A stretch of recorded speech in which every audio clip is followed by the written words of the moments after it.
오늘은 89번째 파라샤 공부하죠. 레위기 18장 1절에서 30절 말씀이고 에스겔 22장 1절 이하를 읽었습니다.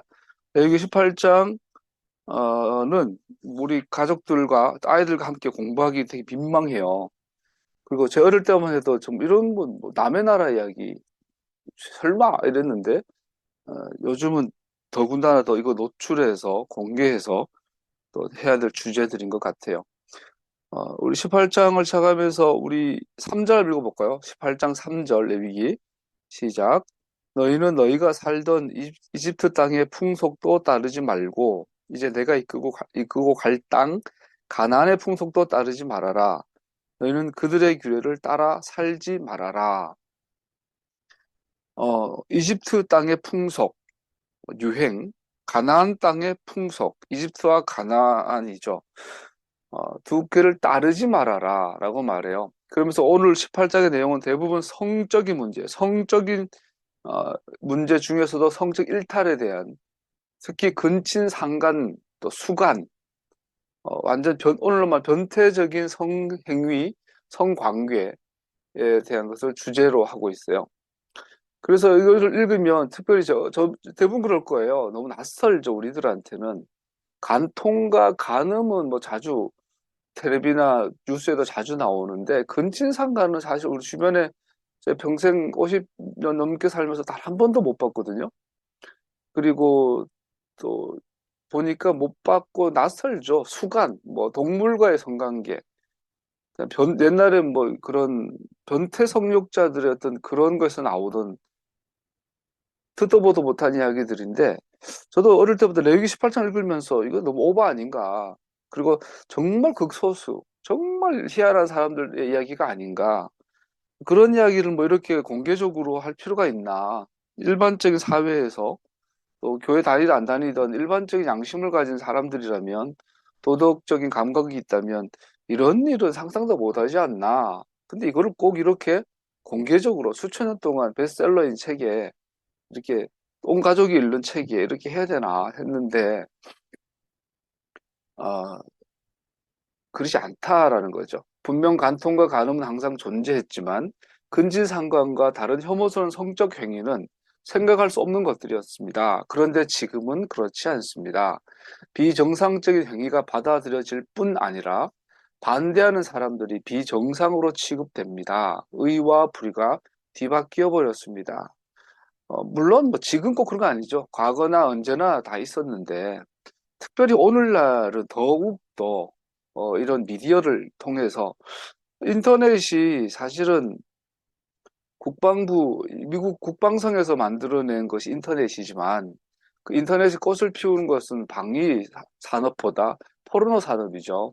포르노 산업이 있으면서 인터넷 기술과 세계가 이렇게 확장이 됐고 와이파이라든지 모든 것들은 이 포르노 산업이 어마어마한 기반을 갖고 있게 되는 거죠. 그래서 이게 또 오늘날은 이거 숨겨져 있던 것이 드러나는, 제가 장애인 기관에 있다 보니까 보통 10%가 장애인이거든요. 그중에서 많은 다수가 후천적 장애인이에요. 그런데 어릴 때 살다 보면 주변에 장애인 많이 못 봤죠.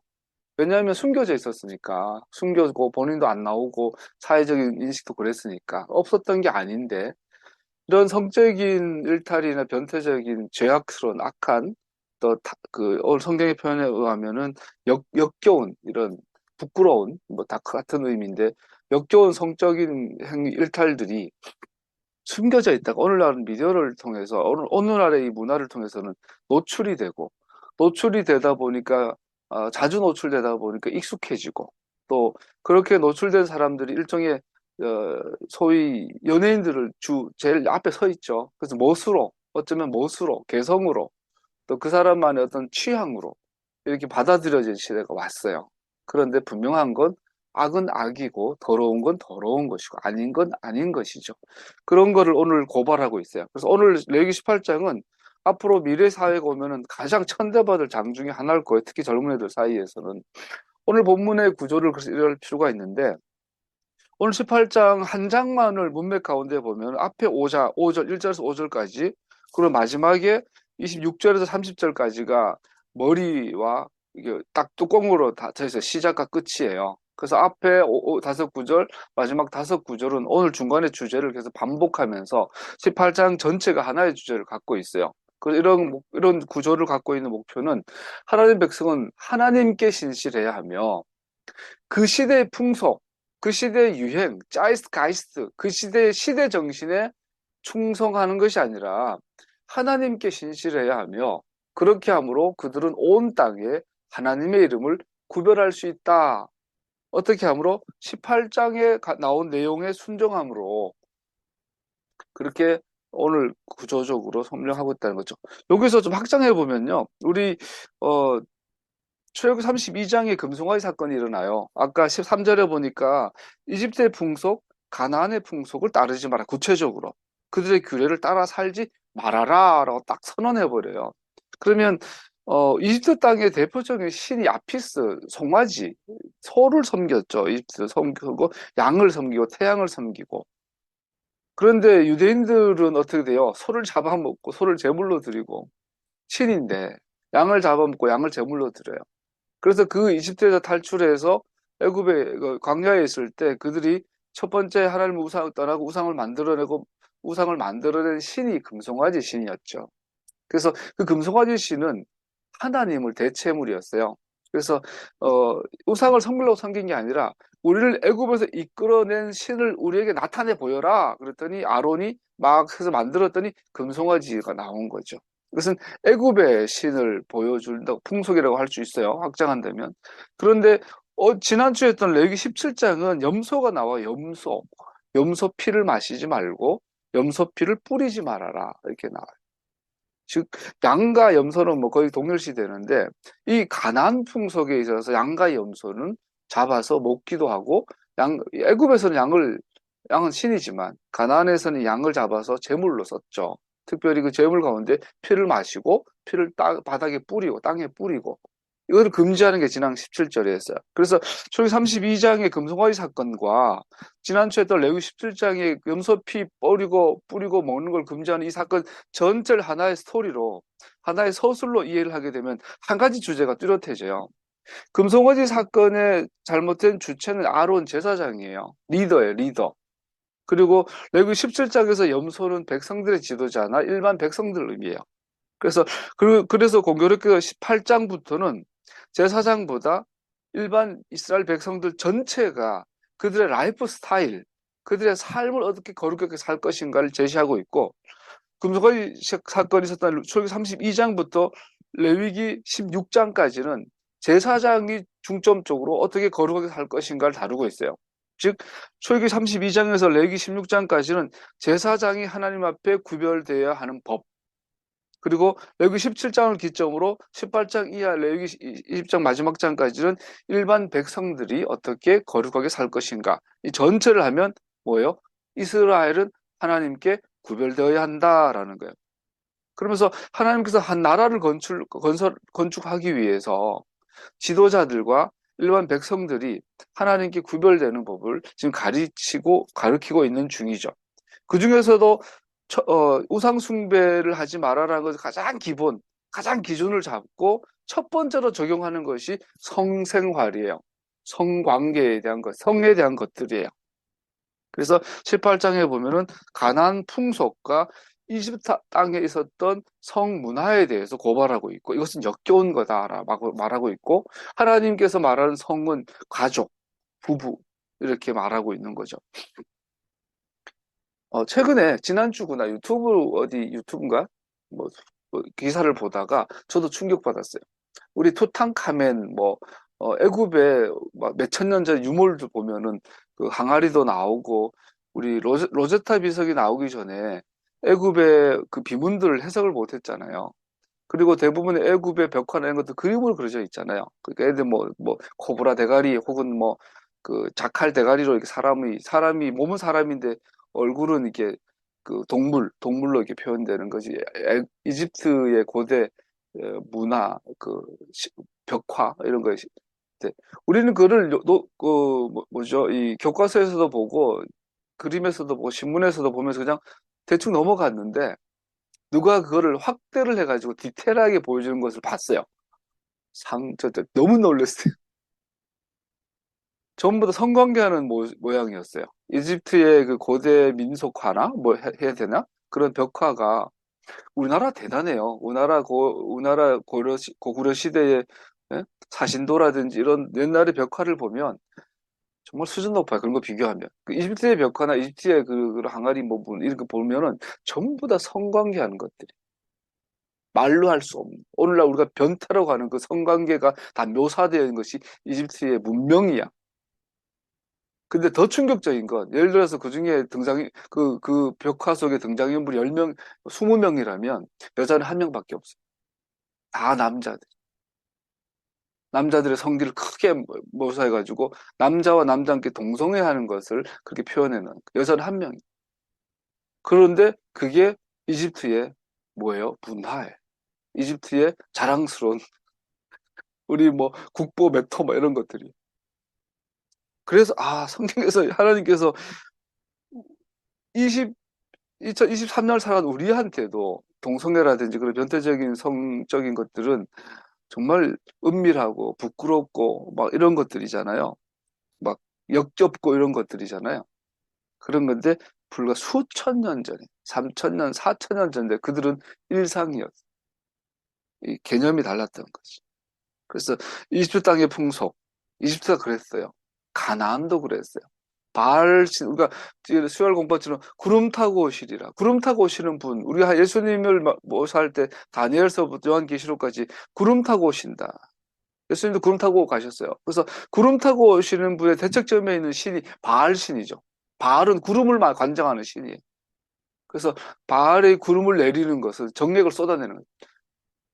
그래서 바알 앞에서 여사제가 남창과 여창이 서로 실제 성관계를 해요. 그것도 성관계도 욕망으로 하는 게 아니라 오랜 시간 지속적으로 해요. 오늘날 일본 포르노 그 배우들처럼 막 그런 약을 먹고 그런 훈련을 해가지고 성관계를 지속을 해요. 그래서 그 바알 재단에서 바알 신이 그걸 보고 흥분해가 사정하는 그 순간이 하늘 쏟아지가 내리는 것이 바알 신 바알 종교의 핵심이죠. 그래서 바알 신을 성적을 흥분시켜서 비가 내리면 그 정력이 쏟아지면 그 땅이 비옥해서 농사가 잘 된다는 게 가나안의 종교예요. 바알 신이.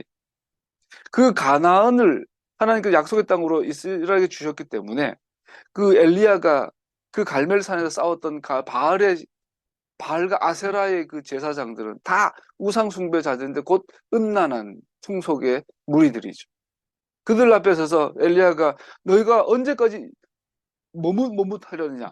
바알이 하나님이면 저쪽에 가고 아도나이가 하나님은 이쪽에 와라. 언제까지 네가 머뭇머뭇하려느냐라고 하고 있는 거죠. 그 우상 숭배와 이 역겨운 성적인 이런 풍속은 항상 같이 갔던 거예요. 그래서 가나안의 풍속 또 이집트의 풍속 너희는 그들의 규례를 따르지 말아라. 이것은 제사장도 물론이지만 일반 백성들 하나하나가 특별히 자녀들에게 그렇게 가르쳐라라고 말하고 있는 거죠. 하나님의 백성은 하나님께 신실해야 하며 그렇게 함으로 그들은 온 땅에 그 이름을 구별할 수 있습니다. 최근에 탕웨이가 나온 영화 있잖아요. 내가 그렇게 나쁩니까? 뭐 이랬던 거. 우리가 영화나 유튜브나 드라마, 저도 이거 오늘 성경 공부하면서 다시 한번 이번에 결심 한번 하려고 그러는데 집에 오자마자 집에 퇴근해가 저녁에 오면 만사가 귀찮잖아요. 밥 먹기도 귀찮고. 그때 앉으면은 책을 꺼내야 되는데 책은 많은 집중을 요구하니까 그렇게 이제 하루 일하고 저녁에 와가지고 피곤하게 있을 때 유튜브 켜놓고 멍하게 저 같은 경우는 격투기 프로그램 제일 많이 보고 그 다음에 영화 그 다음에 드라마 요약된 거 그리고 그 다음에 이제 다큐멘터리 찾아보고 그렇게 시간 보내는 게 가장 편해요. 어느 순간부터. 근데 그런 거에 노출이 많이 되다 보니까 알게 모르게 그런 세상의 어떤 기준이 나의 기준이 돼가는 것을 느껴져요. 남들 다 그렇게 하니까. 근데 여기 오늘 레위기 18장은 경고해요. 너 그러다가 한 방에 훅 간다. 너 유튜브 많이 보고 드라마 많이 보고 그러다가 세상의 가치를 네 가치로 받아들이고 세상의 기준으로 네 기준으로 낮추기 시작하면 너 끝난다라고 경고하는 거죠. 너희는 그들의 규례를 따라서 하지 마라. 우리 주변에 이집트가 있어요. 우리 주변에 가나안의 풍속이 있어요. 이것을 우리는 막아야 되고 멀리해야 된다고 말하죠. 하나님의 법에 복종하는 것이 안전한 가정과 공동체를 양산하며 그래서 큰 기쁨과 평안함을 제공한다는 사실은 이 땅에 하나님 이름을 거룩하게 하게 되는 주된 동기 중에 하나입니다. 우리는 다른 무엇보다 우리의 삶을 하나님께서 토라에 나타내신 당신의 뜻에 맞추어 조정해야 합니다. 왜냐하면 우리는 하나님의 거룩하신 성품을 우리의 가장 중요한 것으로 선언하는 행복한 책무를 받았기 때문입니다. 그런 복종에 대한 보상은 우리의 가정과 공동체에 주시는 주님의 축복의 손입니다. 이집트와 가나안, 수백 년 동안 노예 생활을 했던 곳, 토라를 받았던 장소, 이 두 장소 모두 깊은 우상 종교와 예배로 이 우상을 예배하는 것으로 침몰된 곳이었습니다. 그래서 우리는 이 성경에서 이집트로 또 가나안으로 대변되는 우리 주변에 여러분 이집트와 가나안의 이 풍속이 나중에 로마 그리스의 문화로도 전이가 되죠. 그리고 바벨론, 이집트, 가나안 이 세 개의 신화가 그리스 로마 신화에서 꽃을 피우고 거의 비슷합니다. 보면 그 그리스 로마의 신화가 전 세계의 정신의 세계, 가치관의 세계를 쫙 관장을 해왔던 것을 뭐 부인할 수 없죠. 뭐 과장된 것도 있지만 부인할 수 없죠. 우리 토르의 신, 토르 그 있잖아요. 뭐 아스파라거스가 아니고 뭐라 그러죠? 하여튼 어벤져스에 나오는 것이 다 신들이죠. 신들 걔네들도. 이것은 뭐 토르 재밌다. 그 토르는 바알이나 저기 그 벨신, 뭐 무르둑 이런 가나안이나 바벨론의 신화에 비교하면 토르는 완전 짭이죠. 짭. 이름도 없던 데인데 오늘날 미국이 크면서 그리스 로마를 통해 가지고 북유럽의 신인 뭐 토르라든지 번개의 신, 뭐 있잖아요. 나무 신, 뭐 어벤져스 나온 애들, 아바타 뭐 얘네들이 오늘날 알려져 있지. 이 고대 사회나 중세 사회만 해도 북유럽이나 서유럽에 있었던 그 신들은 짭이야, 짭. 동네 잡신들이 잡신. 진짜 신은 바알이고 막 무르둑, 벨, 이집트에 있고 이러죠. 걔네들이 오리지널. 제우스보다 먼저 난 애들이죠. 그래서 그게 오늘 전 세계 풍속을 뒤에서 이렇게 가지고 있어요. 그래서 오늘날 우리에게 방송 안에 그리고 뭐 술집 안에 나이트 클럽 뭐 아이들의 문화 속에 쫙 웹툰 요즘 특별히 웹툰 안에 쫙 녹아 있죠. 가나안과 오늘 본문은 가나안과 애굽의 풍속이라고 할 수 있어요. 그 뿌리들이. 이것은 예수님께서 산에서 하신 말씀과 정확히 깊은 같은 관점입니다. 우리 내면의 강력한 욕심은 죄로 인식해야만 합니다. 왜냐하면 그 죄는 뿌리를 내리고 못난 열매를 맺게 하기 때문에. 우리 속에 욕심이 뿌리예요. 그 욕심이 자라서 죄가 열매가 나타났죠. 그 욕심의 죄, 좀 욕망이라고 할까요? 야고보서 1장에 보면 시험을 당할 때 아무도 내가 하나님께 시험을 당하고 있다고 말하지 마십시오. 하나님께서는 악에게 시험을 받지도 않으시고 또 시험하지도 않으십니다. 사람이 시험을 당하는 것은 각각 자기의 욕심에 이끌려서 꿰매에 빠지기 때문입니다. 욕심에 이끌려서 쏟기 때문입니다. 욕심이 잉태하면 죄를 낳고 죄가 자라면 죽음을 낳습니다. 여러분과 제 속에 욕심이 있어요. 욕심이 자라고 하면 죄를 낳죠. 죄를 낳으면 죽음을 낳죠. 하나님 심판을 낳게 돼요. 이 원리는 변하지 않았어요. 이스라엘에서는 금지된 혐오스러운 것들은 이집트와 가나안에서는 너무나 평범한 것들로 구성되었습니다.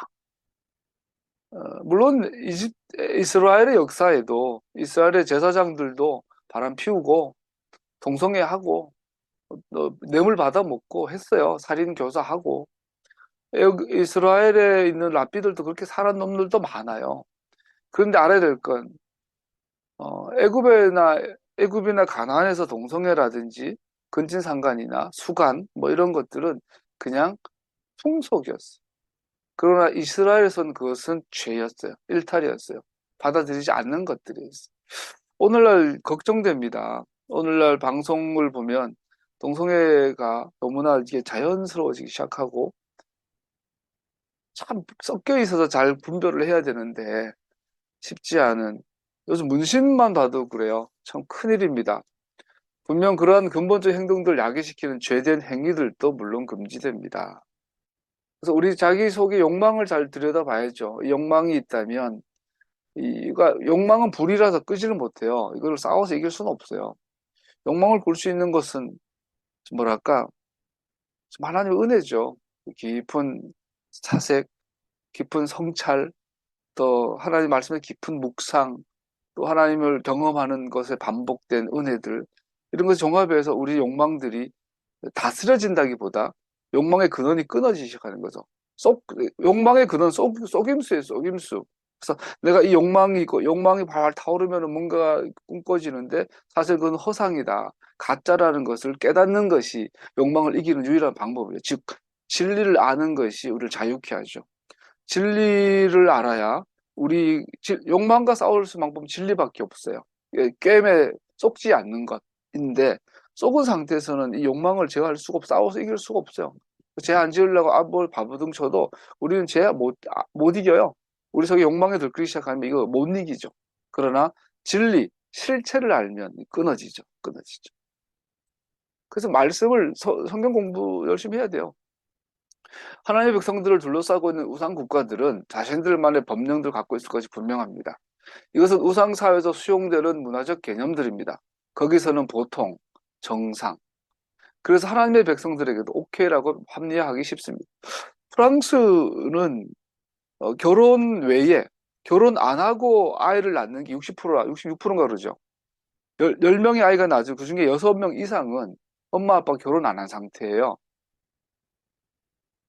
프랑스는 그래요. 그래서 그것이 이상하지를 않아요. 정확하게 프랑스 사회가 오늘날 애굽이나 하나님 말하는 이 죄를 보여주는 거죠. 프랑스 사회는 하나님 앞에서 회복되는 것은 제가 보기 불가능해요. 걔들은 이슬람도 받아들였고 흑인 이게 아프리카 문화도 받아들이고 미국도 이제 예외적이지 않죠. 미국도 어 이혼이라든지 이혼한 부부의 자녀들 이런 것들이 이제는 하나의 사회의 적이 됐죠. 그래서 어 왜 세상이 심판받을까요? 상식이 무너져서 그렇죠. 하나님 나라의 상식이 더 이상 적용 안 될 때 무너지죠. 거기서는 보통, 정상. 그래서 하나님의 백성들에게도 오케이. 그를 그 시대 정신, 짜이스 가이스트라고 하죠. 시대 정신. 그 시대에 통용되는 것 당연히 받아들입니다. 예를 들어 저거 뭡니까? 문신? 요즘 문신이 갑자기 급증하는 것 같아요. 장애인 보호작업장이다 보니까 하루에 적게는 6, 7명, 많게는 10명, 20명까지 누구죠? 그 사회범죄자들, 사회봉사 명령 떨어진 사회봉사자들이 우리한테 오고 범죄자들이죠. 그래서 집행유예 받거나 벌금형 받은 자들이 우리한테 와요. 근데 그분들을 보면 젊은 애들이 하나도 예의 없이 다 문신하고 있어요. 심지어 목, 등, 팔 전체 시커멓게 해가지고 근데 부끄러워하지도 않아. 가리지도 않아.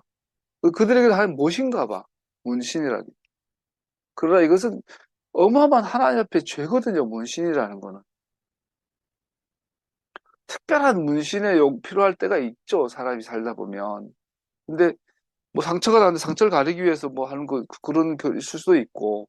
또 고대 옛날에 군인들은 그 표시들을 하기도 하고 그런 것들도 특별한 것도 있지만 그것도 좋다고 할 수 없겠지만 그래서 남들도 다 하니까 아버지 나도 교회 다니지만 괜찮지 않겠어요? 이게 성경에서 오늘 경고가 있는 거예요. 그들에겐 정상이지만 하나님 나라에서 그것은 역겨운 거야. 동성애도 그래요. 요즘은 동성애에 대해서 옹호하고 이해하는 것이 무엇인 줄 알아요. 그래서 방송에서도 방송에 또 꽤 유명한 사람 치고 동성애 반대하는 사람 한 명도 없어요. 유재석이도 마찬가지예요. 말 안 하든지 아예 동성애 지지하거나 동성애자들에 대해서 이해하면은 의식이 있는 것처럼 페미니즘을 갖고 있으면 뭔가 의식이 있는 것처럼 받아들여진. 오늘 성경은 그러죠. 그것은 역겨운 거야. 니네들에게는 보통이겠지만 하나님에게는 역겨운 거야. 많아요. 너무나 많아요. 성적인 것이 대표적인 것들이고 오늘 국회의원들이 워낙 사기를 잘 치고 대통령이 입에 침도 안 바르고 겁나죠. 윤 대통령 보니까 거짓말 하도 해가지고 웬만한 거짓말은 거짓말처럼 보이지도 않아. 그걸 경고하고 있어요. 그러나 우리 주님은 그렇지 않다고 하십니다. 그는 우리에게 법규들, 법령들, 규칙들을 주셨습니다. 기준들을 주셨습니다. 그래서 우리는 우리가 살고 있는 우상 문화들로 인해 구별되는 것이 아니라 그의 법으로 구별됩니다. 우리는 우리의 시대 정신으로 구별되는 자들이 아니라 하나님의 법으로 구별됩니다. 우리가 촛불 집회를 보고 박수를 보냈던 건 그 시대의 법을 따른 것이 아니라 하나님의 법 앞에서 불의를 용납하지 않는 것이었기 때문인 것이고, 마찬가지죠. 우리가 오늘 정치적인 견해를 갖고 정치적으로 어떤 입장을 나타내고 있는 것도 이것은 세상 오늘날 사회, 시민사회를 맞추려고 하는 게 아니죠. 하나님의 법에 그리한가 봤을 때 이럴 수 없기 때문이었던 거죠. 그 시대의 정치, 우리 주님은 그렇지 않다고 하십니다. 그는 우리에게 법규를 주셨습니다. 후킴, 호쿠라는 법령도 주셨습니다. 그래서 우리는 우리가 살고 있는 우상 문화들로 인해 구별되는 것이 아니라 그의 법으로, 그의 호쿠들로, 그의 법령들로 구별됩니다. 그 시대 정신, 짜이스 가이스트. 우리가 우리 삶을 그 시대 정신으로부터 보호하지 않으면 짜이스 가이스트는 우리의 삶 속에 침투할 것입니다. 특별히 우리 젊은 애들 사이에는 문화라는 힘으로, 멋이라는 힘으로 침투되죠. 그래서 뭐 타로 점 치는 거, 뭐 점 치는 거, 점집에 가가지고 연인들이랑 그거 있잖아요. 카페 가면은 뭐 과자를 깨면은 오늘의 운수 나오고 뭐 이런 것들을 멋으로 알고 연애할 때도 재미로 아는데 하나님 보시기에 역겹다. 그것은 너네 시대의 정신이지만 하나님 나라의 정신은 아니다라고 합니다. 그래서 4절, 5절에 보면 같이 읽어보죠. 그리고 너희는 내가 명한 법도를 따르고 내가 세운 규례를 따라 살아라. 내가 주 너희의 하나님이다. 그러므로 너희는 내가 세운 규례와 내가 명한 법도를 지켜라. 어떠한 사람이든 이것을 지키기만 하면 그것으로 그 사람이 살 수 있다. 나는 주다. 반대로 어떤 사람이 이것을 지키지 않으면 너는 그것으로 죽게 될 것이다. 라고 일정 경고도 있죠. 행함으로 산다는 생각은 예수와 사도들 뿐 아니라 여러분, 예수 믿으면 사는 거 아니에요? 이런 토라의 규정을 지켜야 사는 거예요? 행함으로 사는 건가요? 이러한 생각은 예수와 사도들 뿐 아니라 성경의 처음부터 끝까지 어느 곳에서도 은혜로 용서받는다라는 말씀과 반대되지 않습니다. 하나님의 은혜는 그의 자비하심과 용서하심으로부터 흘러나옵니다. 그의 자비하심만이 그 행하신 동기가 됩니다. 어느 누구도 그의 은혜를 받을 만한 자격을 갖춘 사람은 없습니다. 그러나 성경의 기록은 그의 은혜를 받은 사람들은 변한다는 것을 분명하게 보여줍니다. 그들은 결코 변하지 않고 그대로일 수 없습니다. 은혜로 구원받는 거 아니에요? 우리 행함으로 구원받는 거 아니잖아요. 그런데 성경은 말해요. 은혜 받았으면 반드시 변하게 되어 있다. 네가 은혜 받았는지 안 받았는지는 네 삶이, 네 행동이 변화되었는지 안 되는 것으로 알고 있다. 열매로 알 수 있다. 네 행동이 변화되지 않았다면 네가 예배 때마다 질질 짜고 찬송 부를 때마다 눈물이 나고 성경 읽을 때마다 아멘 아멘 해도 너는 은혜 받은 게 아니야 라고 하는 거예요. 속지 마. 말했잖아요. 우상 숭배자를 속인다. 그들의 마음은 돌 같은 마음에서 부드러운 마음으로 바뀌며 토라가 그 위에 그 마음에 새겨집니다. 윤석열 정부를 보면서 나는 비판을 많이 합니다. 혹자는 그러죠. 목사가 왜 이렇게 정치적이냐? 아니요. 나는 목사로서 하나님의 말씀을 내가 아는 선에서는 윤석열 정부를 인정할 수가 없어요. 거짓과 기만과 위선과 악합, 야비한 정권이 절대로 용납해서는 안 되는 정권이에요. 저들을 받아들이는 한국 기독교는 그 죄를 지게 될 거예요. 그렇게 주도했던 목사님들이 있다면 그들은 거짓 목사들이에요. 확신합니다. 은혜를 받았으면 반드시 변합니다. 그래서 변환된다는 것은 뭐죠? 토라가 그 마음에 새겨집니다. 토라가 마음에 새겨지는 게 하나의 말씀이 마음에 새겨진다는 게 무슨 뜻입니까? 성경 읽을 때 가슴이 막 떨리고, 예? 막 흥분되고, 아멘, 아멘, 눈물이 나고, 감동이 되는 것이 마음에 새겨지는 겁니까? 삼국지를 봐도 마음이 웅장해집니다. 춘향전을 봐도 마음이 따뜻해지나? 춘향전을 보면 좀 사실 개인적으로 지루합니다. 드라마를 봐도, 미스터 선샤인을 봐도 막 애국심이 불타오릅니다. 그거는 바뀐 게 마음에 새겨진 게 아니에요. 하나님의 토라가 새겨졌다는 것은 내 마음에, 내 삶의 모든 그 상황에서 하나님의 말씀이 기준이 되고 그 말씀대로 살아가는 것이 즐거워요. 보람돼요. 기뻐요. 행복해요. 이게 토라가 마음에 새겨진 거. 그렇기 때문에 하나님의 말씀이 새겨진 사람은 반대로 괴로워요. 살아보니 그대로 안 되거든. 그래서 괴로웠거나 감사하거나 이게 토라가 마음에 새겨져. 행함과 믿음은 하나입니다. 그렇게 변한 사람들의 관점은 음탕한 육식의 이기적인 자기 방종에서 창조주께 경의를 표하는 행복한 특권을 보게 됩니다. 하지만 이것은 육체의 전투가 끝난 것을 의미하지 않습니다. 그과는 거리가 멉니다. 그러나 승리는 확실합니다. 왜냐하면 마음이 변했기 때문입니다. 욕망의 자리, 마음의 자리, 욕망의 자리. 우선 마음이 변하는 게 먼저죠. 생각이 변하는 거 사실은 먼저예요. 그런데 여기서 멈추지 말고 행동의 변화까지, 삶의 양식이 변화되기까지, 열매 맺기까지 가야 되는 거죠. 삶의 새로운 길을 걷는 것은 메시아와 함께 죽고 함께 살아난 사람들의 필수적인 결과입니다. 어제까지는 문신하는 것이 멋있었어요. 하고 싶었어요. 문신하고 나면 친구들 앞에서 자랑거리가 됐어요. 그런데 메시아와 함께 죽고, 그게 잘못된 거네? 그거 아니네? 내가 바보였네? 착각했네? 메시아와 함께 죽고 함께 부활의 삶, 하나님의 말씀이 기준된 삶을, 그 가치를 발견하는 것이 바로 부활의 능력이죠. 우리의 구주 앞에서 겸손하게 그가 주시는 매일의 용서를 구하고 우리 자신을 그의 뜻대로 행하며 우리 주변에 만연한 죄의 부패로부터 자신을 지키는 것을 구합니다. 우리 주변에 만연한 죄의 부패로부터 자신을 지키는 것을 간절히 우리는 노력하게 되죠. 만 2년 됐어요. 복지관 장애인 시설에 일하게 된 지. 2년이 지났는데도 지금도 정말 정말 정말 싫은 것 중에 하나가, 예수 안 믿는 사람들, 아주 교회 다니는 사람들 담배 피우는 거. 주변 아저씨들이 담배를 피우는데 담배를 피우면 꼭 그 가래를 뱉어 길에다가. 미치겠어.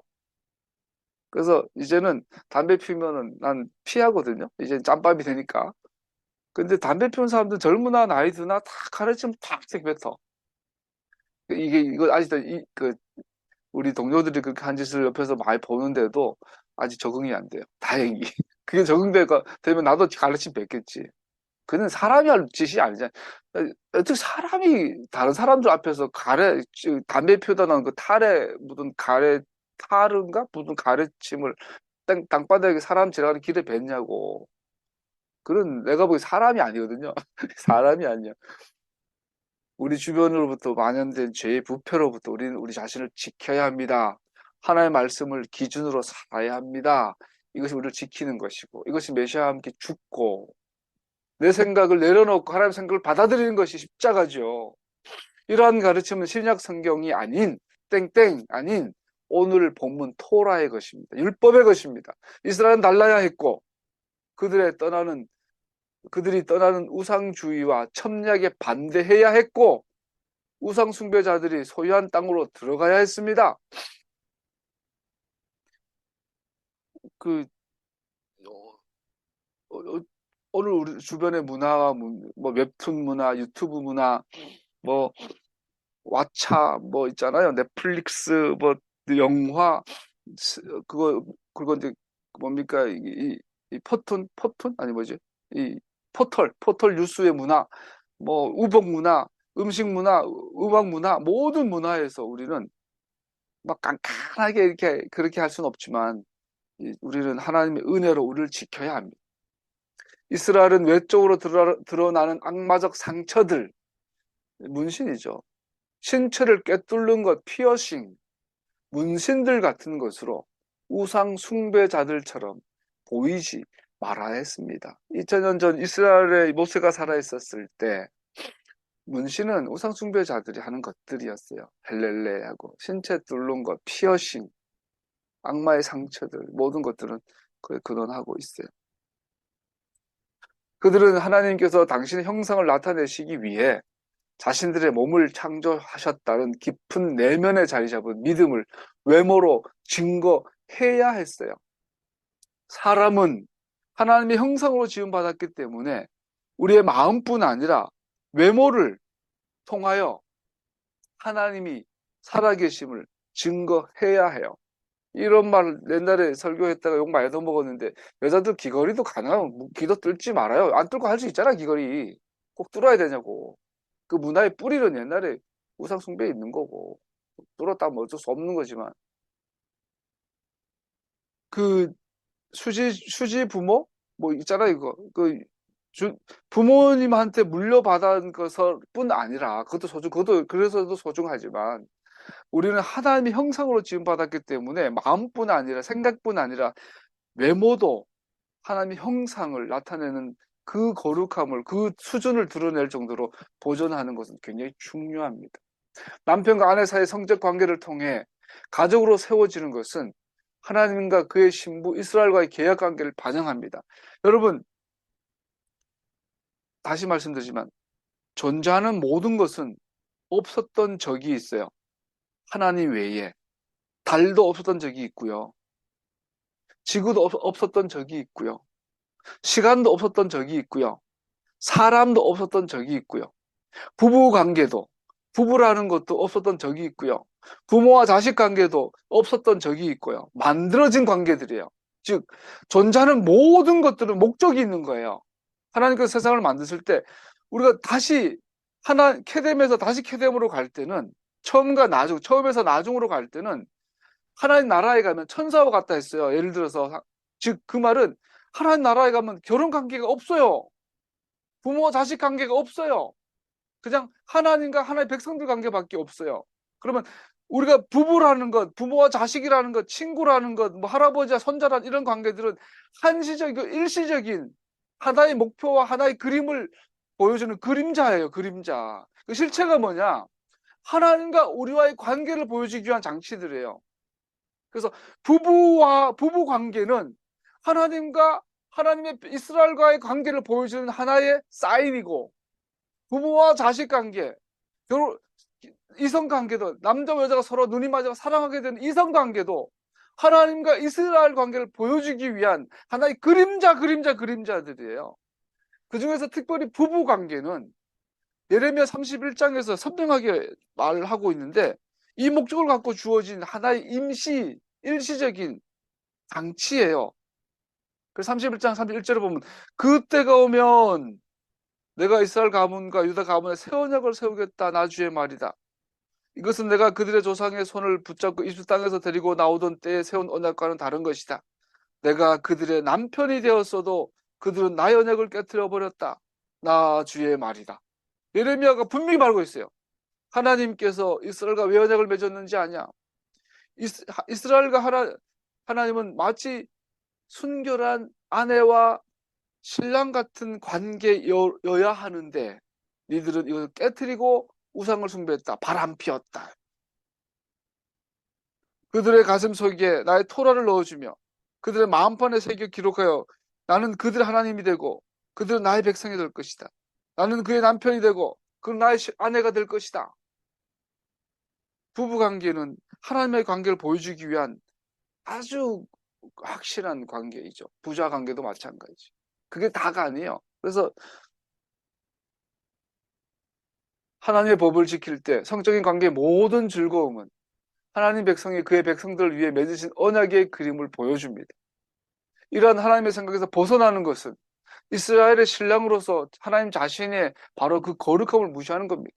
왜 결혼하면 바람 피우면 안 되는지, 왜 결혼하면 가정을 파괴하거나, 왜 결혼하면, 여러분 사실 그 성적인 자연적인 원리로 보면 이게 비합리적이거든요.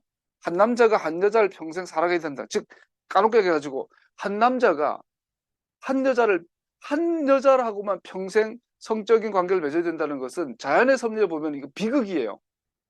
한 여자가 한 남자라만 성관계를 해야 된다는 것은 이건 있을 수 없는, 욕망의 세계에서 있을 수 없는 가장 비합리적인, 가장 비효율적인 거예요.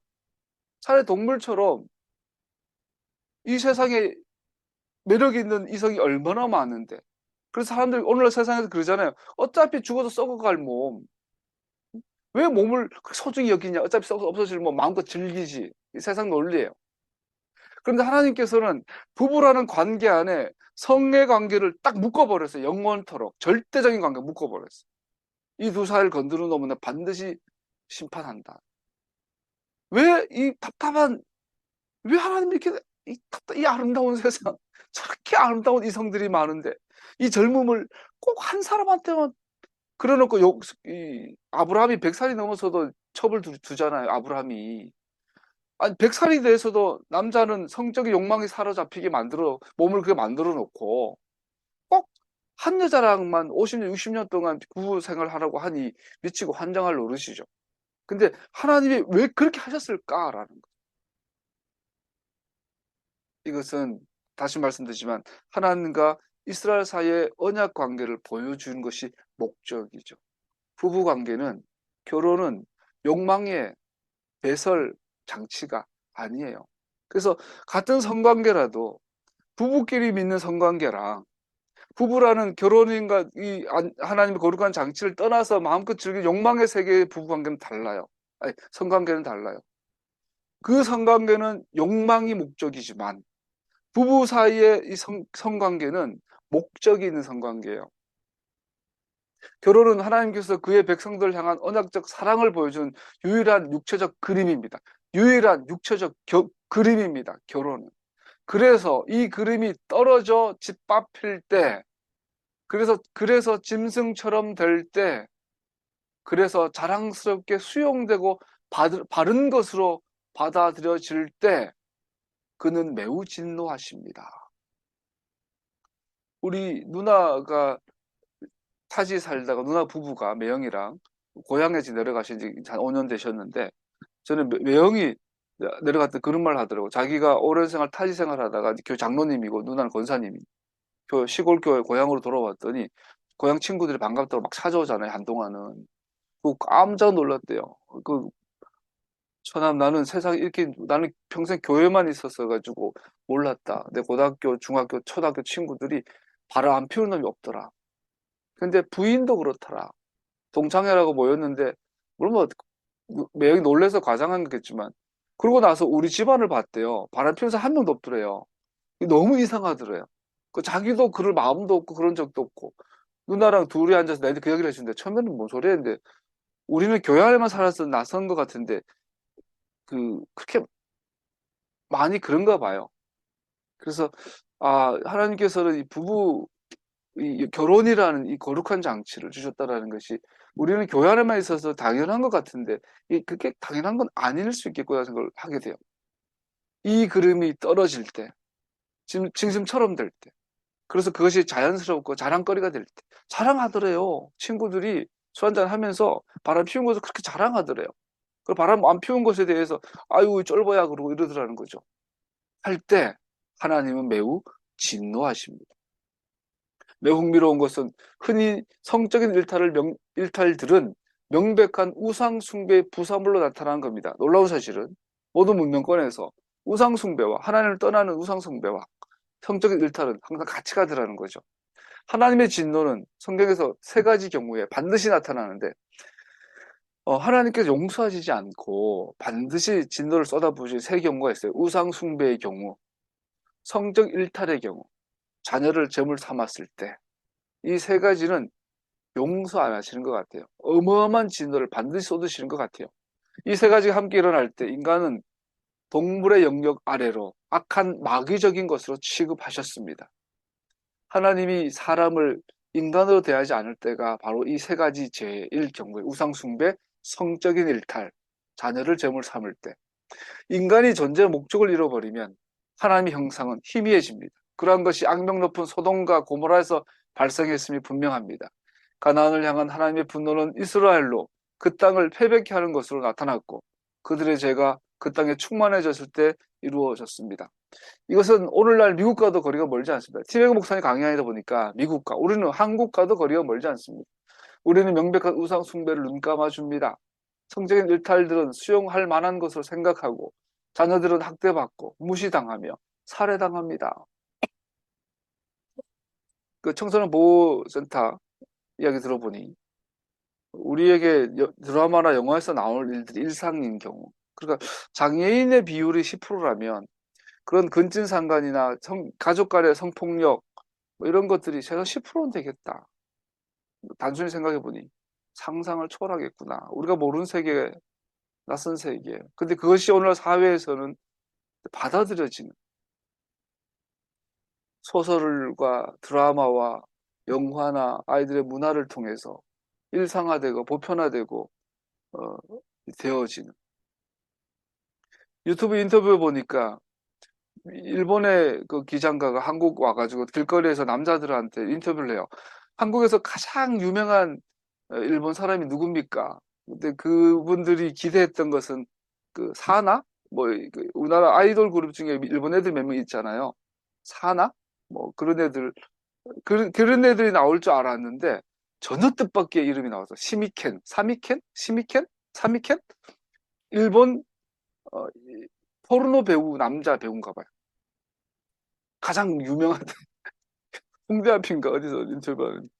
그래서 다 그 깜짝 놀랐어요. 깜짝 놀랐어요.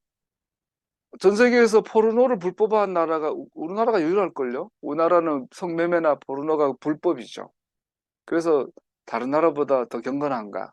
전혀 그렇지 않죠. 오히려 더 그렇죠. 오늘날 한국 사회도 미국 사회 못지않게 성적인 일탈에 대해서 수용하고 있고, 또 일종 로망을 갖고 있고, 또 자녀들을 학대하고, 무시하고 살해하고. 이슬람은 오늘날 우리 가운데서 빠르게 성장하고 있고, 소녀들을 학대받고 있고, 오늘날 미국에서, 오늘날 한국에서 우리는 정치적으로 수정되어서 더 이상 하나님께 주신 것이 무엇인지, 지난 정권이 뺏긴 결정적인 역할은 페미니즘 그 중에 하나가 페미니즘이죠. 난 송파의 더불어민주당 여성 국회의원들 안 좋아해요. 페미니즘을 전면에 내세우고 이재명의 표가 많이 떨어져 나갔죠. 이재명을 지지하는 것이 아니라 윤석열 정부는 이것은 하나님의 말씀 앞에 서서 이 시대는 죄악의 시대, 마치 이승만 시대처럼 우리는 선입관과 편협하다는 비판에서 항상 우리를 보호해야 하며 거룩한 것과 속된 것을 분리하는 것이 필요한 기능이라는 것을 포기할 수 없습니다. 여러분, 세상 사람들이 야 아직도 한번 바로 안 피워봤어? 아직도 술 못 먹어? 아직도 문신 하나 안 했어? 아우 쪼잔한 놈. 그렇게 맛이 없냐? 세상 사는 맛을 모르냐? 우리는 선입관과 편협하다라는 비판에서 항상 우리를 보호해야 하며 거룩한 것과 속된 것을 분리하는 것이 필요한 기능이라는 것을 포기할 수 없습니다. 분리, 구분, 경계가 필요하다면 바로 지금입니다. 호크, 법령, 법규, 명령, 법도라고 되어 있어요. 그래서 3절에 보면 너희는 그들의 규례를 따라 살지 말아라. 4절 그리고 너희는 내가 명령한 법도 호크를 따르고 내가 세운 규례를 따라 살아라. 내가 주 너희 하나님이다. 내가 세운 법도, 내가 세운 규례, 법규가 되죠. 이것을 호크라는 단어를 쓰는데 후킴. 근데 동사 하카크에서 파생되었는데 이 하카크란 단어는 금속이나 돌의 색이다, 파다, 제정하다, 기입하다는 뜻을 갖고 있답니다. 이는 하나님의 법과 영속성과 모든 시대에 하나님의 법의 영속성과 모든 시대에 적용되는 것에 대해 또 그 목적을 사람이 이해하든지 못하든지 상관없이 지켜야 할 법을 강조하는 것에 사용됩니다. 즉, 이 호크라고 되는 법규들, 법령들, 법도와 규례들이라고 되어진 토라의 이 단어는 특징이 두 가지가 있는데 하나는 모든 시대에 적용된다. 또 하나는 네가 이해하든 못하든 받아들여야 한다. 그 대표적인 코쇼예요. 돼지고기 먹지 마! 왜요? 좀 이해시켜 주세요. 시끄러워 먹지마. 이게 호크예요. 샤밧은 7번째 날이야. 지켜야 돼. 왜 6일째 지키면 안 되나요? 하나님은 창조주시잖아요. 그러니까 7일이 전부 다 하나님의 날이고 7일이 전부 다 거룩한 날 아닙니까? 근데 꼭 샤밧이어야 합니까? 하나님은 그래요. 샤밧이 거룩해. 지켜. 절기를 지켜야 해. 아니 그때 바빠요. 뭐가 어떻고 뭐 어떻고. 지켜. 호크예요. 네가 이해하든 못하든 지켜야 돼. 이게 법규들이라고 되어 있어요. 하나님의 법도는 영원합니다. 이것은 지구상의 모든 사람에게 적용된다는, 모든 시대에 모든 경우에 적용된다는 뜻이에요. 본문의 특별한 법규들은 공동체, 즉 가정의 중요한 기초가 됩니다. 남편과 아내의 친밀함은 거룩하며 다른 관계로 양보할 수 없다는 것. 결혼 계약의 신선한 결합을 깨는 것은 가정과 공동체의 기초를 파괴하는 것. 이 법을 어기는 어떤 공동체도 유지될 수 없습니다. 성적인 일탈이 사회에 받아들여지면 그 사회는 결국 무너져 사라집니다. 지금 놀라운 건 지구 전체가 그렇게 가고 있어요. 하나님은 이러한 문제들을 가볍게 대하지 않습니다. 죽음이 아닌 생명의 하나님께서 범죄한 사람들의 생명을 요구하는 것은 하나님의 구속과 구원, 성화에 대한 전체 그림에서 그 법규들이 얼마나 중요한지를 보여주는 것입니다. 하나님의 길이에요. 법규들, 호크가 하나님의 법령들은 구원받은 하나님의 사람들의 길이에요. 유대인은 결혼식에서 당신은 나에게 성별되었소라고 선포한대요. 신랑과 신부가 단수적이고 특권적 관계는 신성하고 성별된 것이었습니다. 이것은 두 사람만의 관계, 어느 누구도 관계없습니다. 빨빨 넘어가고 싶은데 여러분, 오늘날의 문화와 풍속의 기준은 하나님의 말씀입니다. 결혼 관계는 특별합니다. 그래서 강조하고 있어요. 여기서 하나님께서 혐오스러 할 뿐 아니라 신랑과 아내의 관계는 특권이기 때문에 우상숭배와 성적 일탈은 금지되었습니다. 특권적 관계에 끼어들고 사는 모든 사람들은 가장 나쁜 종류의 도둑이며 결코 돌이킬 수 없는 중요한 것을 훔치는 것이 됩니다. 하체를 벗기는 것이 계속 사용되는 것은 이 표현이 부부간의 성적인 관계는 목적을 가지고 계획하고 실현되어진 것을 보여줍니다. 다시 말씀드리죠. 아까 말한 그거죠. 단순한 성적 욕망이라고 봤을 때 이 결혼 제도는 굉장히 비합리적이고 비경제적이고 답답한 노릇이죠. 그래서 요즘 뭐 이혼도 하고 졸혼도 하고 뭐 초혼 뭐 빨리 나이 들면 헤어지기도 하고 하는데, 하나님께서 부부라는 장치, 결혼이라는 장치 안에 부부간의 성적인 관계만 허용하신 이것은 어떤 목적을 갖고 있다는 거예요. 단순히 나의 성적인 욕망만을 위해서라면 우리 남자 여자들 바람 피고 돌아다녀야지. 욕망을 채우는 것이 하나님 뜻이라면. 그런데 그 부부라는 이 제도를 주신 것은 하나의 목적을 가지고 계시고 실현되어지는 것이죠. 이것은 벌거벗고 사는 하나님의 형상으로 만들어지지 않은 동물들과 인간을 구별하는 것이 됩니다. 그러면서 6절, 7절, 8절, 9절 뭐 가까운 친척들 사이 근친상가를 금하는 그 이름을 거룩하게 여김 받게 하는 것이며, 모든 시대 하나님의 백성에게 주어진 모든 법규에 중요한 목적이 있습니다. 동성애와 수가는 유죄 선고받습니다. 가나안과 이집트는 이러한 방탕으로 유명했습니다. 바울은 모든 피조물의 창조된 목적은 같이 읽죠. 창조주를 영광스럽게 해드리는 것이며 그의 창조 질서, 남자 여자를 통해 자녀를 낳는 것을 반대로 돌리는 것은 하나님보다 피조물을 예배하는 것이요 그의 완전한 진노를 일으킨다고 했습니다. 로마서 1장 18절 32절 같이 읽어봅시다. 합탈하죠. 천천히 같이 읽어봅시다. 하나님의 진노가 불의로 진리를 막는 사람들의 모든 경건치 않음과 불의에 대하여 하늘로 쫓아 나타나나니 이는 하나님을 알만한 것이 저희 속에 보임이라. 하나님께서 이를 저에게 보이셨느니라. 창세로부터 그의 보이지 아니하는 것들 곧 그의 영원하신 능력과 신성이 그 만드신 만물에 분명히 보여 알게 되나니 그러므로 저희가 핑계치 못할지니라. 하나님을 알되 하나님으로 영화롭게도 아니하며 감사치도 아니하고 오히려 그 생각이 허망하여지며 미련한 마음이 어두워졌나니 스스로 지혜 있다나 우둔하게 되어 썩어지지 아니하는 하나님의 영광을 썩어질 사람과 금수와 버러지 형상의 우상으로 바꾸었느니라.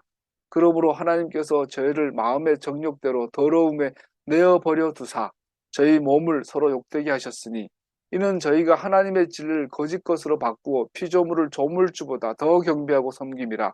주는 곧 찬송할 이시로다. 아멘. 계속해서요.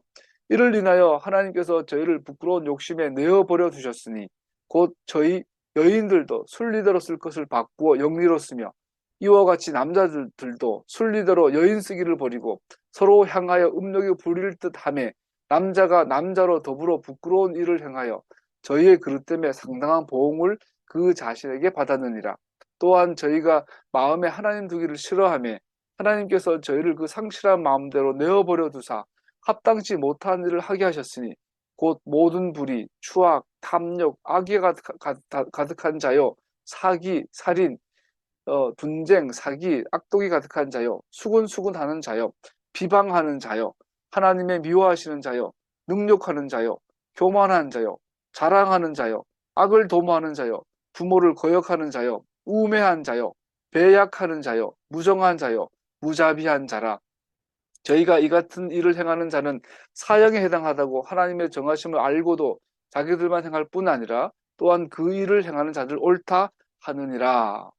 모든 사람은 혼인을 귀히 여기고 침소를 더럽히지 않게 하라. 음행하는 자들과 간음하는 자들을 하나님이 심판하시느니라. 오늘날 우리가 그런 마무리하죠. 오늘날 우리의 부패한 사회의 조류를 막을 수 있습니까? 우리는 어떻게 하나님의 법규들을 복종하며 보호할 수 있습니까? 첫 번째, 먼저 우리는 우리의 자녀들 앞에서 하나님의 법도대로 살아가는 것을 보여주는 모델이 되어야 합니다. 이 사회를 바꿀 수 있는 방법은 부모가 정신 차리고 자녀들의 모델이 되는 것이라고 합니다. 겸손하게 아내를 섬기고 남편들에게 복종함으로, 부도덕함으로 병든 세상에서 순수함을 마음에 품는 것으로, 순수함, 청결함을 사랑하고 그렇지 않은 것을 미워함으로, 겸양이 모든 진정한 거룩함의 기초인 것을 이해함으로, 부부간에 서로 섬기고 복종하고, 부도덕함을 더러운 것은 더러운 것으로 알고 깨끗한 것을 추구하고 경건과 거룩을 추구하는 것으로 자녀들에게 본이 되는 것. 두 번째, 이러한 것들은 우리의 공적인 삶에서도 사적인 삶에서도 반드시 있어야 합니다. 젊은이들이 가정과 공동체에서 거룩한 삶을 맛보고 경험하지 않는다면 사탄의 계략에 쉽게 상처받을 것입니다. 이제 문제가 이건데, 그죠? 두 번째, 그러면 우리는 어떻게 하는가? 우리는 모든 종류의 부도덕함을 반대하는 굳건한 입장을 유지해야 합니다. 이미 그 기준을 버린 사회에서 우리의 기준을 더 낮추라는 계속된 요구에 양보하지 말아야 합니다. 기준을 낮추지 마라. 두 번째죠. 우리는 타락하였지만 진심으로 태슈바, 회개의 길을 걷고자 원하는 사람들을 사랑하고 돌보아 주어야 하는 반면에 홍석천 씨가 동성애자지만 나는 홍석천 씨가 마음에 들어요. 사람이 참 좋아. 그러면 그거고 네가 동성애란 사실은 하나님 앞에 회개하자 해야 된다는 거죠. 그들을 그러니까 우리 동성애 반대한 집회를 보면 답답해요. 동성애자들을 악마화해요.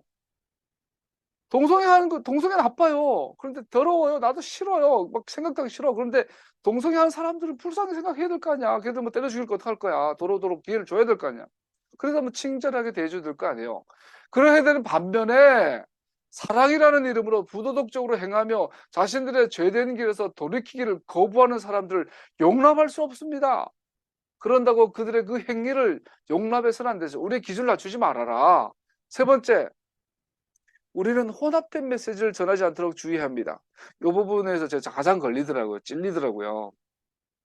하나님의 법도와 일치하는 거룩함에 대한 자세를 강하게 취하면서 우리는 우리 주님께서 혐오스러워 하시는 것들을 그려내고 칭찬하는 방송들을 보는데 많은 시간을 소비하는 것은 우리의 메시지의 가치를 떨어뜨리고 혼동스럽게 할 것입니다. 내가 여러분들한테 이렇게 설교하고 나서는 제일 많은 시간을 보내는 게 일하는 거죠, 물론. 일하고 와서 제일 많은 시간을 보내는 게 유튜브 보고 해볼래 하고 있는 거예요. 유튜브 보면서 재밌는 드라마, 영화 대부분 동성애 옹호하고 막 폭력, 사기, 음란 또 막 쇼츠 보면 시간 가는지 모르겠어요. 내가 그거 보면 언제 연옥이 지나가면 피해. 그래서 내가 이 유튜브에 뺏긴 이 시간에 성경 한 장만 읽어도, 영어 공부 한 시간만 해도, 자격증 준비 하나를 해도 하나님 앞에 내가 더 기쁘게 봐주실 텐데, 이거 제일 창피합니다. 제가 오늘 예배를 기점으로 조금 마음을 고쳐보려고 합니다. 유튜브를 줄이자. 드라마를 줄이고 웹툰은 이제 많이 줄였습니다. 웹툰은 내가 이제 한두 개밖에 안 봅니다. 호랑이 형님 것까지 봐야 되겠어요. 웹툰을 줄이고 드라마 줄이고 뭐 영화 줄이고 좀 해가지고 아예 보지 말라는 게 아니라 생산적인 활동을 하고 더 많이 할애하고 뭐 하여튼 한 60분에 한 5분 정도 그렇게 하는 건데 우리 실수 들고 다니 화장실에서도 똥 싸면서도 보고 밥 먹으면서도 보고 자기 전에 보고 그러지 맙시다. 경건한 생활, 하나님의 제자로의 삶의 독입니다. 독 보니까. 나도 정신 차리도록 하겠습니다. 네 번째, 마지막으로 우리는 예수와의 손에서 건네받은 은혜와 용서에 대해 감사하는 삶을 살아야 하며 예수님의 십자가의 그 의미를 정확하게 인식하고 감사하며 결코 우리 자신이 다른 사람을 판단할 수 있다고 생각하지는 맙시다. 하나님의 이름을 거룩히 여김 받도록 하는 우리의 소망은 우리 마음속에 그의 주권적 역사심으로부터 나옵니다. 우리가 노력해야 되는 게 아니잖아요. 하나님 은혜잖아요. 그러니까 다른 사람을 판단하고 강요하고 하지 말고 어떻게 해요? 기도하고 기다립시다. 우리는 하나님께서 다른 사람들 안에 역사하시도록 간절히 원해야 합니다. 나도 우리 자식을 위해서 우리 교회 복염이나 다나나 주원이나 소원이나 정원이나 이놈들이 커가면서 하나님을 알도록 기도하자. 잔소리가 될 일이 아니지 않나 싶고 한편으로 답답하면서도 그래도 하나님께 살아계시니 역사하실 겁니다. 그리고 가능한 모든 곳에서 그 일을 성취하시도록 그의 겸손한 종으로 살아가기를 기뻐하십시다. 시간이 많이 지났으므로 마무리하겠습니다.